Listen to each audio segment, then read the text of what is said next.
Salut! Bienvenue dans cette nouvelle vidéo de Bonjour mon cycle. Je suis Carole Valisso-Lalao et dans cette vidéo, je vais te parler du cycle féminin. Oui, bon, le cycle féminin, c'est bien beau, mais c'est-à-dire, c'est large. Alors je vais commencer par te poser une question. Est-ce que ça t'est déjà arrivé de te sentir à certains moments super fatiguée et à d'autres moments, au contraire, pleine d'énergie, envie de faire plein de choses, super motivée, voir du monde? Est-ce que ça te dit quelque chose? Ça résonne en toi? Eh bien, il y a des chances que ce que tu ressens, ce soit intimement lié avec le moment où tu en es dans ton cycle menstruel. Tu veux en savoir plus? Si je reprends la base, à partir de la puberté, les femmes vont commencer à avoir leur cycle menstruel qui se met en place. On le voit en général avec l'arrivée des règles. Le cycle menstruel, il va durer en moyenne entre 25 et 35 jours, mais c'est vraiment une moyenne. J'insiste là-dessus parce qu'on nous a souvent dit, en tout cas moi quand j'étais en cours, que le cycle féminin il durait 28 jours. Non, en fait c'est vraiment une moyenne, il n'y a pas vraiment de normalité et il est propre à chacune. Il va en plus différer selon les femmes, mais aussi selon la période que tu vas être en train de vivre, etc. Mais alors, qu'est-ce qu'il en est de ce fameux truc de je me sens différemment selon la phase de mon cycle dans laquelle je suis? Et bien en fait, pour te simplifier les choses, et moi ce qui m'a vraiment simplifié la vie, ça a été de rapprocher le cycle menstruel avec les saisons de la nature. Je vais t'expliquer dans une seconde, ça va être beaucoup plus simple. Essaye de regarder ton cycle de cette façon-là. Ton cycle, on va dire qu'il commence en hiver, au premier jour de règles.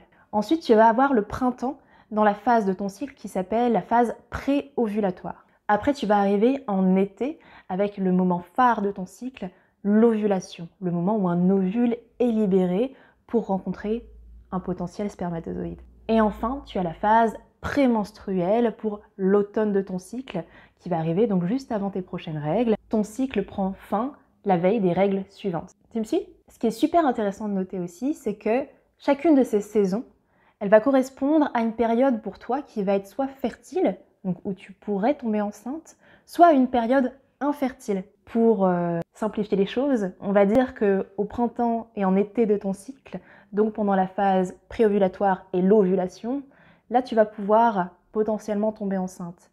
Et pendant l'automne et l'hiver de ton cycle, là tu vas, a priori, être infertile. C'est-à-dire aucun risque, aucune chance de tomber enceinte selon quel est ton objectif.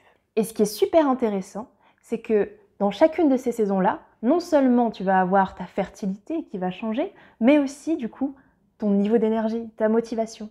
Tu vas te rendre compte que pendant l'hiver de ton cycle, tu vas vouloir plutôt te refermer sur toi-même, un peu comme les racines des arbres, tu sais, qui veulent rester bien au chaud, ou les animaux qui hibernent tout simplement pendant cette période-là. Toi, tu vas vouloir plutôt te retrouver chez toi, tranquille, pas voir trop de monde, bien au chaud. Pendant le printemps de ton cycle, là, tu vas commencer à t'ouvrir un petit peu au monde. Et c'est là où tu vas avoir envie peut-être d'un peu plus d'interaction, tu vas vouloir lancer de nouveaux projets, apprendre de nouvelles choses. Et c'est le moment où, au printemps, eh bien, les petits oiseaux commencent à pointer le bout de leur nez, à chanter de nouveau. Et puis, la saison de la reproduction commence à arriver aussi. Après le printemps, tu vas arriver tout naturellement sur l'été de ton cycle. Et ça, je disais tout à l'heure que c'est le moment phare de ton cycle, l'ovulation. Puisque c'est le moment où un ovule va être libéré pour pouvoir rencontrer potentiellement un futur spermatozoïde et aboutir à une grossesse. Ce qui veut dire que cette période-là, elle est hyper fertile. Si tu as un rapport à ce moment-là, non protégé, il y a de très fortes chances que tu tombes enceinte.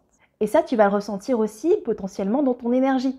Tu vas continuer sur ta lancée à vouloir faire énormément de choses, à être hyper dynamique, vouloir peut-être te dépenser encore plus en faisant du sport par exemple, tout type de défouloir dont tu peux avoir besoin. Et l'été va ensuite découler sur l'automne de ton cycle. Je parlais tout à l'heure de la phase prémenstruelle, qui s'appelle aussi la phase lutéale, c'est son nom un petit peu plus scientifique. Et là, il va y avoir deux cas de figure. Soit tu as eu un rapport et tu es tombée enceinte, et donc cette phase, elle va durer durant 9 longs mois à peu près, jusqu'à la naissance d'un bébé. Soit tu n'as pas eu de rapport sexuel, ou en tout cas tu n'es pas tombée enceinte, et là tu vas être dans une phase qui va durer en moyenne encore une dizaine de jours, et pendant laquelle il va y avoir une sorte de chute qui va être liée à une chute d'hormones déjà, parce que ton corps, tout simplement, il va se dire, en fait, cette grossesse que j'attendais et à laquelle je me suis préparée, elle n'a pas eu lieu. Et du coup, il va falloir prendre le temps pour lui de l'accepter. On parle parfois même d'un petit deuil. Et ça, tu peux le ressentir intimement, non seulement d'un point de vue physique, mais aussi sur tes émotions et sur ton énergie. Tu vas avoir cette chute d'hormones dû au fait que tu n'es pas enceinte, et il y a des chances que tu te sentes fatiguée, avec des difficultés à te concentrer. Parfois tu peux avoir même un petit coup au moral, tu peux te sentir un petit peu down, te sentir maladroite, irritable. En fait, tu viens de vivre quelque chose qui est quand même assez fort. Et ça, c'est important de le savoir, de le prendre en compte. Ces quelques symptômes que je te mentionne, ils font partie de ce que l'on appelle le syndrome prémenstruel. Et ça s'explique tout simplement. Ça peut t'éviter de te dire je me sens trop mal et je m'en veux pour ça, pourquoi je me sens triste comme ça, il n'y a pas de raison. En fait, il n'y a pas besoin d'avoir une raison consciente. C'est une raison déjà qui est assez physiologique, qui est finalement liée à ce qui se passe dans ton corps. Ça aide déjà de le savoir. Et puis en général, quand tu te rapproches de nouveau de tes règles, ce sentiment-là va finir par être atténué et puis par redescendre pour retrouver cette phase hivernale où tu vas pouvoir te retrouver et te recentrer sur toi-même. Ce que je trouve intéressant de faire, c'est de noter dans un journal, un carnet, sur une appli, peu importe, comment tu te sens chaque jour. Tu verras si tu arrives à voir une sorte de pattern, un schéma qui se répète au fil du temps. Et ensuite, ce qui est super intéressant à faire, bien sûr, ça va être de faire correspondre ton état d'esprit du moment, comment tu te sens avec la période que tu es en train de vivre. Par exemple, tu vois, moi en ce moment, je suis en phase préovulatoire. Donc je suis dans le printemps de mon cycle et je suis hyper motivée pour enregistrer cette vidéo pour toi. Pourtant, je ne suis pas au top de ma forme parce que mon bébé m'a refilé une petite maladie qui fait que j'ai de la fièvre, j'ai de la toux, je me sens pas au top finalement. Et pourtant, je le fais, mais j'y vais plus tranquille que si j'étais en phase préovulatoire habituellement, sans maladie ou sans circonstances spéciales, quoi. Et toi, comment tu te sens aujourd'hui? Ce que je te propose, c'est de prendre un carnet pour noter comment tu te sens aujourd'hui, dans ton corps, ce que tu ressens. Une énergie, une envie de faire des choses, des douleurs peut-être, des tensions, et comment tu te sens au niveau de tes émotions. De faire finalement une météo de ton cycle et d'essayer de le faire comme ça tous les jours. Ce qui sera super intéressant, ça va être ensuite de faire correspondre ton état d'esprit, ton ressenti, ce que tu vis en ce moment avec la période de ton cycle, la phase que tu es en train de vivre. Et comme ça, tu pourras voir, parce que je te disais tout à l'heure, chaque cycle est unique. Il dépend de chaque femme, de chaque personne, mais aussi de ce que tu traverses en ce moment. Moi, par exemple, j'ai ce vilain rhume qui m'embête.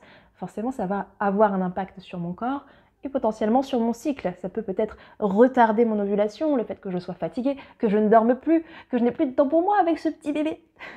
Voilà, je t'invite en tout cas à être à l'écoute de toi-même et de découvrir comment ces saisons fonctionnent pour toi, pour pouvoir comprendre un peu mieux comment tu fonctionnes, être à ton écoute et pourquoi pas, si c'est possible, adapter ce que tu fais, ce que tu vis selon la phase de ton cycle menstruel. En complément, tu es libre de recevoir gratuitement mon livre « Comment vivre ta meilleure vie grâce à ton cycle menstruel ». En fait, ça rejoint complètement le sujet de cette vidéo-là, sauf que je vais aller un peu plus loin en te donnant plein d'astuces et de petits tips pour pouvoir t'organiser, que ce soit dans ta vie personnelle ou professionnelle, dans tes relations avec ton couple, ta famille, ton travail, les activités qui sont les meilleures pour que tu puisses vivre au mieux ton cycle. Bref, si tu veux avoir tout plein de tips pour bien vivre ton cycle menstruel et en faire un atout dans ta vie, je t'invite à télécharger ce livre.